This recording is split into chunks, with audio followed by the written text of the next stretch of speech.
This here's from the BBC. Juror dismissed in Diddy trial over inconsistencies. Let's see what we got.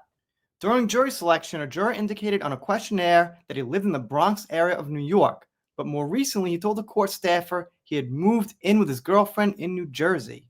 On Friday, Judge Oren Subramanian said he found several inconsistencies between the jurors' answers in court transcripts, which he said could suggest a desire to be deceptive in an effort to get on the jury.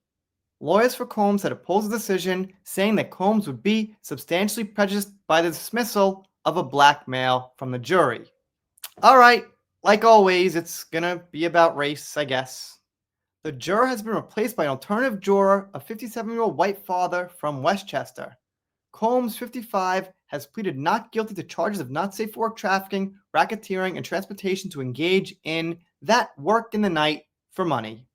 The possible dismissal of the juror has been discussed by lawyers for the past week. Lead prosecutor Comey had asked that a juror be dismissed for what she described as a lack of candor.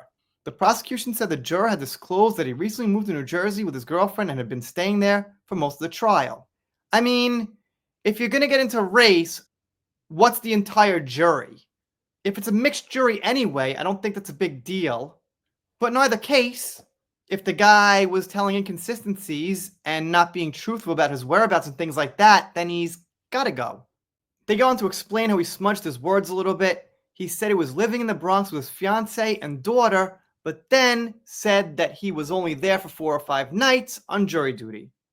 And I gotta agree with the judge. If you say stuff like that, what else are you gonna say or think coming up that's inconsistent?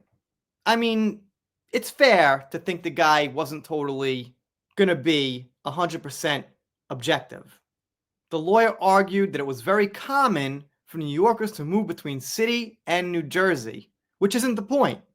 The point isn't whether it's common or not. The point is he wasn't being totally truthful about the timelines of what was going on. Come on, you're a lawyer. You should know that. That seems like deflection. The defense does actually say that they don't play the race card unless it's in their hand. Not sure exactly what that would mean. I guess they mean to say unless someone else brings it up first, but in this case, I don't think they did actually bring it up and say it was about race. I understand the overall feeling, but I'm not making the specific connection here. If the guy did nothing wrong and they were trying to find ways to get rid of him, okay, then maybe you could play the race card a little better there, but he obviously told 2 different stories. Federal prosecutors rejected the implication they were making decisions based on race, commenting that it was a wonderful thing that the jury was diverse, which I assumed. I don't know the jury, but probably it's diverse. The judge said the jury in the trial does not raise concerns about diversity, adding the court cannot and should not let race factor into what should be done. All right, so the court agrees. On Monday, the judge said there's nothing a juror can say at this point that can put the genie back in the bottle and repair his credibility. All right, so there you go. Let me know what you think in the comments. I think we're on about day 24 or something at this point with the trial. If you're not subscribed here, consider it. If you don't, I'll be sad, but I'll get over it. See you next time.